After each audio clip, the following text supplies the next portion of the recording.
سیارہ مریخ پر پانی ہے یا نہیں، یا کبھی تھا کہ نہیں؟ اگر تھا تو کدھر گیا اور کیسے؟ یہ ایسے سوالات ہیں جن کی تلاش انسان کو کافی برسوں سے ہے،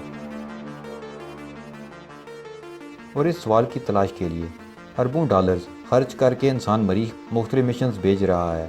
اور اس سال تو 3 اہم مشنز بھیجے گئے، جن میں سے پرسیورنس روور مشن کا مقصد ہی سیارہ مریخ پر پانی کے آثار اور زندگی ڈھونڈنا ہے۔ لیکن مریخ پر پانی کی تلاش اتنی اہم کیوں ہے؟ ناظرین، مریخ پر پانی کی موجودگی کا مطلب ہے زندگی کی موجودگی، اور انسان میں ایک خواہش جاننے کی بھی پائی جاتی ہے، تجسس، کیا ایسا ہو سکتا ہے؟ اگر ایسا ہو تو کیا ہو؟ اس کے علاوہ انسان یہ بھی چاہتا ہے کہ اگر کبھی مستقبل میں زمین تباہی کا شکار ہو تو اس کے پاس زمین سے باہر ایک جائے پناہ ہو جہاں وہ انسانی نسل کو بچا سکے۔ اسی لیے تو انسان زمین پر انسانوں کو بھوکا چھوڑ کر خلا میں اربوں ڈالرز خرچ کر رہا ہے۔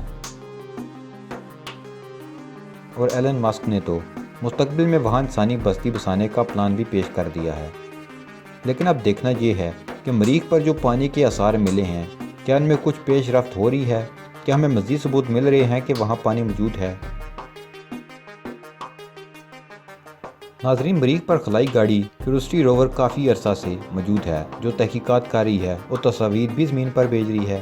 کیوریوسٹی روور سے بھیجے جانے والے ڈیٹا کے مطابق یہ آثار ایک 3 ارب سال پرانی جھیل کی تہہ سے ملے ہیں، جن کی باقیات میں متعدد نامیاتی مرکبات کا پتہ چلا ہے کہ ایک پتھر میں محفوظ مالیکیولز اس جانب اشارہ کرتے ہیں کہ ماضی میں اس سیارے پر پانی پایا جاتا تھا اور زندگی بھی پائی جاتی تھی، اور شاید اب بھی ہو۔ اس کے علاوہ بھی مریخ کی سطح پر پانی کے راستوں کے پرانے نشانات ملے ہیں، اور چٹانوں پر بھی پانی کے آثار ملے ہیں، یعنی کہ انسانی تحقیق مریخ پر پانی کے کافی ثبوت اکٹھے کر چکی ہے۔ ان نشانیوں سے یہ پتہ چل رہا ہے کہ یہاں کبھی پانی ہوا کرتا تھا، لیکن اربوں سال پہلے ڈرامائی انداز میں صورتحال تبدیل ہو گئی اور پھر سب کچھ بنجر ہو گیا۔ ایسے میں سوال پیدا ہوتا ہے کہ آخر پانی کہاں چلا گیا؟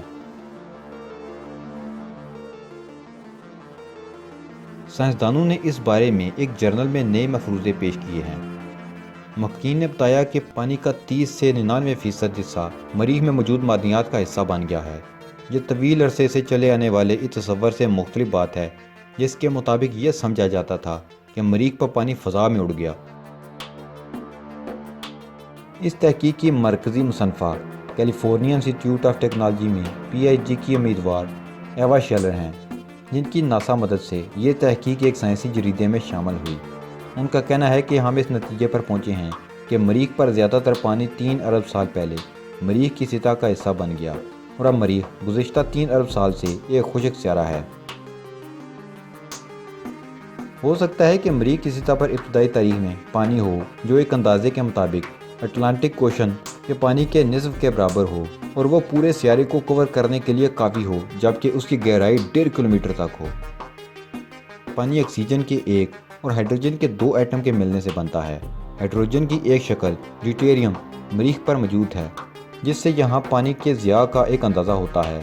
عام قسم کی ہائیڈروجن ڈیوٹیریم کی نسبت زیادہ تیزی سے ہوا میں تحلیل ہو جاتی ہے۔ سائنسدانوں کے مطابق عام ہائیڈروجن کے مقابلے میں ہوا میں پانی کے بخارات بن کر اڑ جانے سے ڈیوٹیریم کا بڑا حصہ باقی رہ جاتا ہے۔ محققین نے ایک ماڈل استعمال کیا ہے جو ہائیڈروجن کے ایسوٹوپ اور مریخ پر پانی کی مقدار کو تحریک دیتا ہے۔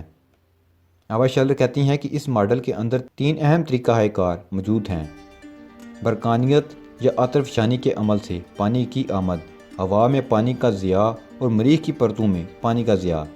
اس ماڈل کے ذریعے اور اس کے اپنے ہائیڈروجن ایسوٹوپس ڈیٹا سیٹ کے ساتھ موازنے سے ہم یہ اندازہ لگا سکتے ہیں کہ پانی کتنی مقدار خلا میں اور کتنی مقدار مریخ کی پرتوں میں ضائع ہوئی ہے۔